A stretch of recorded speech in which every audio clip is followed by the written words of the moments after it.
nema yadda take ciya ta ce min in tana neman wani abu a daren nan dole sai ta haƙuri sai gari ya waye saboda ba kowa a wurinta. Kana da yan uwa kana da wato wannan rashin gata ne ko mene wato a rayuwa kana mai da kanka mara gata saboda ta je gurin tankin babanta sun koro ta sun ce saboda tun farko uwar ta laifi ta ita ban musu ita abin bai musu daɗi ba. Wato labarin kamar almara labari ne na gaske amma abin tausayi. Assalamu alaikum warahmatullah. Barkanku da zuwa wannan tasha ta mai albarka wato tashar Northern Storyline. Tashar ce da ta kasance wajen kawo muku labarurruka na ban al'ajabi, da ban takaici, da ban haushi. Wato duk abin da ya shafi al'umma wanda zai ilimantar ya fa'idantar kuma a ɗauki darussuka akan rayuwa. Na haka ku danna mana subscribe. Sorry na yi recording yanzu na saka babu sound. Ban san ina aka samu matsala ba so na goyi. So laifin waye nake so mu karasa da ni da ku. Laifin iyayen ne ko laifin yaran nan. Bayan ta dawo daga tafiya na suka je asibiti aka duba daki aka ce babu daki amma su dawo shigari a basu daki su wani kawata ta mara lafiya consultant ne a asibiti sosai yaji aka duba kafa ya ce ya fito musu ya ce to kafa ma bata lalace ba kashi because tana da diabetes ne mun san yadda yake so ya ce an gode wa Allah naman ne kawai tabo amma babu zai warke a hankali to amma kashi bai taba ba so ba da ma a yanke a faso tun ba za a amputin kafa ba kun gani an samu abin da ta ce daga nan sai suka dawo tana ta murna ita kan cewa sauki zai samu da sauransu amma ta ce inda take zaune da inda aka shiga da ita ka je wallahi tallahi wari yake saboda gurin ya lalace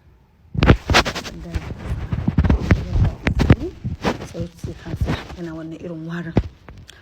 so daga nan washe gari sai ta ce to su zauna washe gari da Allah sai su haɗu su je asibiti amma za ta je office a ɗau excuse kafin nan su ɗau mota su je asibiti za su same su a asibitin tun da wani ya ɗau abin da za a yi suka ce to ta kai ta gida ta ɗan sassaya mata abin da kamata sai mata ta tafi tana zuwa ta kira mama ta ce mamanta ga sai mama ta ce to gobe kina zuwa wajen aiki ki ɗauki excuse ɗin ki tafi ta ce to washe gari tana zuwa office ce da Allah mata uzuri waye ma sai ta dawo ugan ta ce to ba ta ce uwar ta ba lafiya ta kai asibiti ugan ta ce babu laifi tana fita suka waya da su sai ta ce to da ta koma gidan ta ƙara lecture su haɗu kawai a asibitin su ɗau mota za ta biya su haɗa asibiti suka ce to da ita da wannan matar da ta same suna jinya da yarinya da ƙawarta ɗin ta irin layi ɗin nan shikenan suka tafi suka kama hanya suna tafiya ta je asibiti sun zo sai suka mata sun iso ta ce su samu wan ta zo ita ma ta samu a kira wan aka zo aka yi cuku an bata anan wani shi ya je ana sallaman wani ne za a ɗora ta a gadon bayan an sallamo ta an gama kuma aka zo aka dauke ta aka daura ta a gado ana daura ta ce suna sata a gado kamar sata ona sai kawai ta fara irin roji kibari sun su yaya haka wai sai aka shaɗa ko oxygen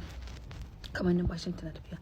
wallahi kawai ta ce in 1 second 1 or 2 seconds ta ce aka dauko oxygen ana saka oxygen tana cikawa ba amma saka ba sorry ana kawo shi tana cikawa wani ce sai dai a hakuri ta ce da ta rinka kuka inda ka san wata uwa ɗaya aka tafi ta ce kamar wasa suka je aka yi mata wanka aka yi sadaka uku aka yi bakwai aka ja gida aka kulle ba kowa uwarta bata taɓa haihuwa ba sai ita kadai ce ita a duniya to uwar ta zo ta mutu ta sa yar a wannan hanya ita ma ta zo ta mutu ba miji ba aro samu ita zo ta mutu tsakani da Allah shi kenan su an shafe labarin su kenan a duniya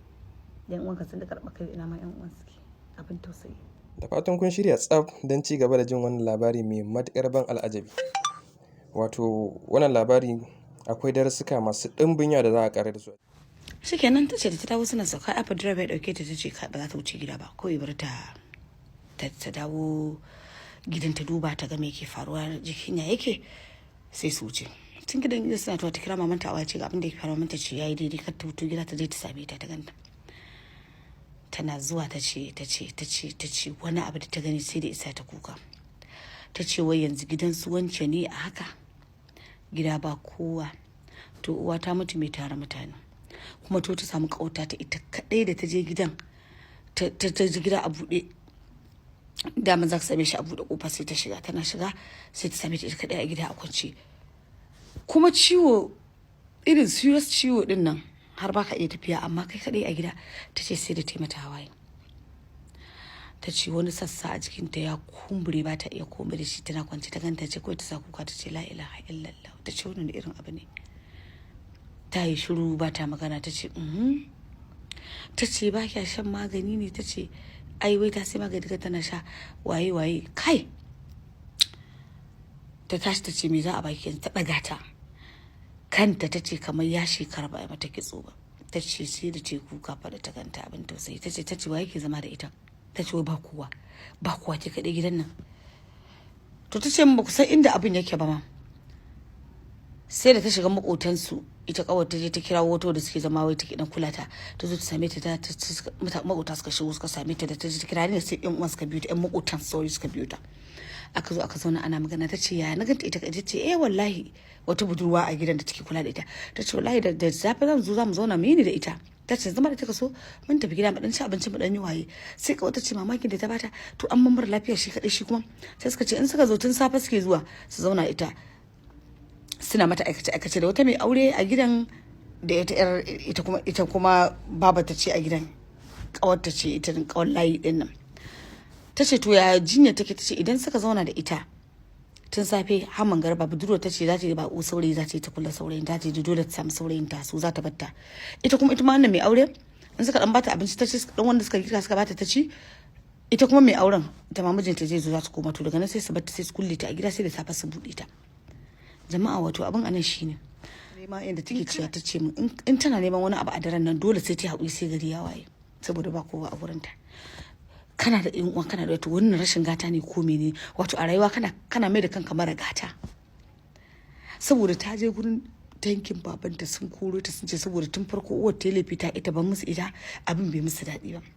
Wato labarin kamar almara labari ne na gaske amma abin tausayi. Ta ce kuma sai a watsa suka ce wallahi sai ta ce ai kar ku sake a bako labari ba tare da kun ga ci gaban wannan labarin namu ba. Ina mai matukar tabbatar muku cewa idan kuka sake ku kalle ci gaban labarin nan za ku sha matukar mamaki yadda za a karkare a ƙarshen abin. Don haka ku danna subscribe don ci gaba da samun labaruka irin wa'annan.